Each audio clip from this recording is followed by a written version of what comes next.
I.S.U.P.K. To the family, brother Red Pill representing Know the Ledge. Do me a favor, family. Make sure you subscribe to I.S.U.P.K. on YouTube. Get some of that fire that the brothers are delivering, some of that good information, all right?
We're down here at the Black Expo that's taking place in Indianapolis, Indiana. We're down here. If you look around, you see all the beautiful black. Anybody from out of town? Where you from? Where you from? This is popping in Cincinnati in the house tonight. Downtown in the house tonight. Right? And it's jumping right now. They got a lot of sunglasses. They got oils, shea butter, whatever the hell you need. You understand what I'm saying? There's a lot of different companies that's out here, basically, trying to promote. There's a lot of black authors. There's a lot of books out here, and it's just an amazing energy in the air right now with all the people in one spot. You understand what I'm saying? So what we're going to do is we're going to go around. We're going to try to find out what's the significance of the Black Expo. We're going to find out how people feel about it, and then we're going to pretty much get to the bottom of it. It's rolling on it. What is it?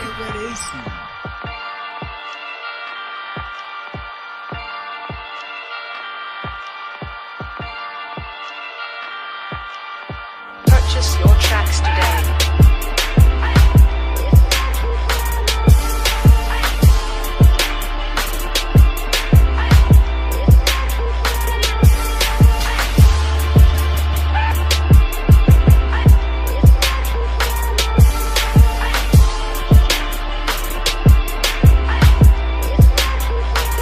Know the people been waiting for a minute for something authentic.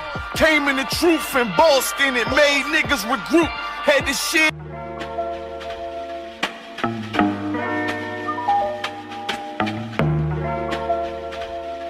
Yeah.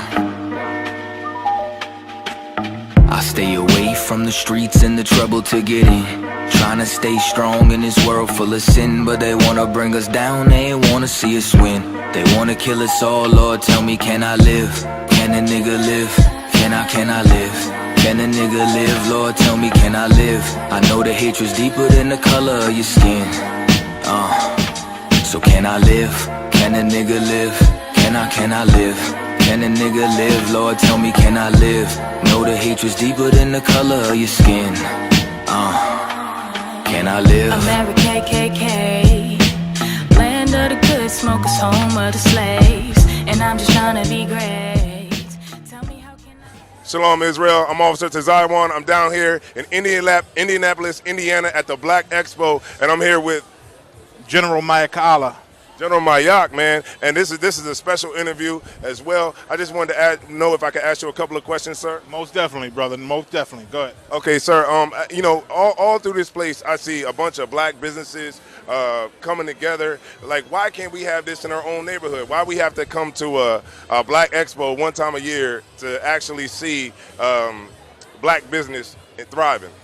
Yeah, it's a horrible thing, Tazaiwan, and I believe the reason why blacks and Hispanics can't have thriving businesses that we own and that we keep up and support each other is because this society then separated us so much that we don't trust each other anymore. We don't trust And listen, I blame the Christian church. I blame religion because religion teaches us you got to look out for yourself before you look out for anybody else. So while we think we trying to do for our people and trying to do for others and raise our communities up, we always looking out for self. We got to make sure we good first, and that way I don't never trust you. A black business can't thrive. I can't get together with these vendors in here and have a business. I would want it, like we all would want it, but when we try it and attempt to do it, somebody gonna be looking out for self. Somebody gonna be stealing out of the register. Somebody gonna be getting over on the product, skimming some to the side, selling them on the side when they get home. It's a lack of trust. It's a lack of rules. We don't have any rules, when it comes to each other. And that's why the truth is so good. Now, ISUPK, we taught to follow the Lord's rules, the Most High's rules. And with those rules, you can run any business, man, because all of the rules are based in brotherhood. It's based in trust. It's based in, I'm going to give you before you give me. And you like, well, no, I ain't taking this all. You're going to have to get half of it. And we in a fight to make sure each other's good. I ain't in a fight to make sure I'm good because I'll never get to you. But if I'm constantly trying to make sure you good and you constantly trying to make sure I'm good, we going to thrive. And that's what every business and all these vendors, that's what they need in order to even be successful. You understand? Once upon a time, we had that trust. In the early 1900s, before Black Wall Street, I went past Madam C.J. Walker's building today. It's damn near a building now, of course, abandoned now, you understand. But in the early 1900s, Madam C.J. Walker was the first female, not just the female black millionaire, but she was the first female millionaire in America in the early 1900s. And that's around the time we had Black Wall Street and we had businesses, and they bringing out, finally, the white man's finally bringing out videos of Black Wall Street and how we was dressed in suits and had our businesses up and down the street. They say those tapes was lost. A few of them then came out already. And back then, the thing that held us together, you know what that glue was that held us together and why we was able to have those businesses back then? Because we knew and fully understood who our enemy was. We knew that white people hated us, and we knew we had to stick together to live every day. And when we come together and trust each other and love each other like that, we get anything accomplished, man. That's what I believe. If I could, sir, so a lot of these business owners, and, them being here at the Black Expo, and if I was to go up and tell them about separation, they would look at me like I was speaking Chinese. Do you think that separation is the answer for blacks, Hispanics, and Native Americans in America to make our businesses thrive and overall make us better as a community? Most definitely, most definitely. Separation is definitely the answer, because then our dollars will stay within us. You understand? Our dollars will stay within us. Now, I also believe that and I'm not talking about separate, we ain't got to leave America. You know what I'm saying? We ain't got to go to no other country. That ain't the separation I'm talking about. The only separation we need to thrive is we got to separate our love from these other people. We got to separate our care for these people. We got to care for us and trust each other and build each other, and again, follow those laws of loving and trusting each other that's in that Bible. That's our Constitution. If we live by that, it teaches to separate, you know what I'm saying? And separation is good because, and listen, when I say separate, we can still do business with the so-called white people, Chinese, just like they do business with each other, and they hate each other. Chinese can't stand America. America can't stand China, but they get rich together. Why? Because first and foremost, they love each other. You understand? And if we can get that, that's a form of separation. You know what I mean? Nobody's mad at Jewish people, never. Jewish people, every year, they celebrating the Holocaust. They talking about the Holocaust and how their people was hurt. And I hate them Germans. Them Germans did this to us, and they still fought them Germans. Germans still paying for that. Nobody called them racist. You understand that? They saying they Jewish people, the chosen people of God. And Abraham, they in Israel, say that's their land, not the Palestinians. Nobody calls them racist. And that's a form of separation. Now, we need that. We need that care for each other, that love and trust for each other, which is, in order to achieve that, would be to separate our spirit, our love, our care, our mind. You understand? Yes, sir. So, our so-called black leadership. Now, I want to say so-called because I don't want to be biased with the whole thing. But with black leadership, them seeing the condition that black people and Hispanics and Native Americans are in as a whole, why wouldn't they really promote us having black ownership and why would they constantly push us to like getting a job? Because they understand something in America. Like our black leaders have always understood that if you care for your people too much, you're going to make white people upset. You understand? It's like just like when we at camp. All we not trying to get in white people's business at camp or no other race, but we telling our people who you are, and we got to unify, and that alone makes white people hate you. Just black people trying to unite or trying to say, well, we got to fix our problems. We got to start looking at what's going on with us and help each other. And your guys are racist. Why? Because to white people, if you don't absolutely love them above anything else, you full of hate and you racist. You understand? And our black leaders understand that because they're around them. They trying to dress like them. They trying to eat where they eat. They trying to shop where they shop. They want to live where they live. So they fully understand that these people don't look at us the same and thus don't look at them the same. So in their attempt to fit in with them and still get that good money with them and still be accepted at their meetings and invited to their parties, they understand that if they push the agenda to help my people down here too much, that these people will cut them off.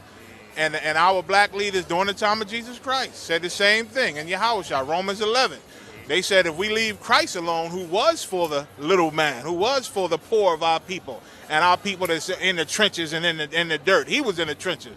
And so because of that, black leaders called the Pharisees and Sadducees back then said if we leave this man alone, if we let him do what he's doing, and go in the hood and in the ghettos and teach black men to have pride and all this black unity, they said the Romans going to come and take away our place. Their place is their position and power. Their leadership, their very leadership will be threatened if they reach down to the ground, the men on the ground, and try to help them. And so their cowardice and their fear and their slave mentality and their greedy, selfish lust to be rich and fit in, you understand, Martin Luther King, all of them so-called black leaders, all of that stops them from really doing what they need to be done. Everybody knows what needs to be done. Everybody knows the problem and sees the problem, but everybody's afraid to step out there because then they'll be blackballed. You understand? I want to thank you, sir. That was a hell of an interview, Salagi. I want to thank you for giving me the time to get the interview. I really appreciate it, sir. For all your hard work, brother. I appreciate it. Shalom. Most are in Christ. There we go. The Black Expo 2018, Indianapolis, Indiana. You heard it from General Mayak, man. I.S.U.P.K. It's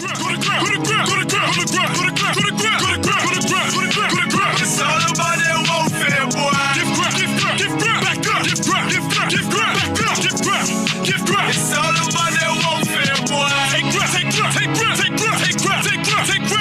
My soldiers take grip till I'm stand down.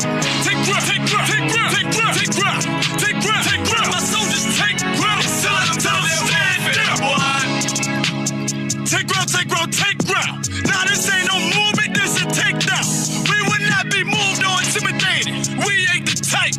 You got a problem, tell them cross the fucking line. My niggas ain't polite. Soldiers to the left and right. I die for every man body. Before I be a coward, I'd rather be a dead body. This will be my kingdom when the hour pass. You can either get with it or get flipped like an hourglass. We live by honor and no excuse. Just sit the prayer up to the Lord. I told him to let all the terrorists loose. Hold your tongue or get rebuked, cause you made a truce. With a race to make merchandise out of my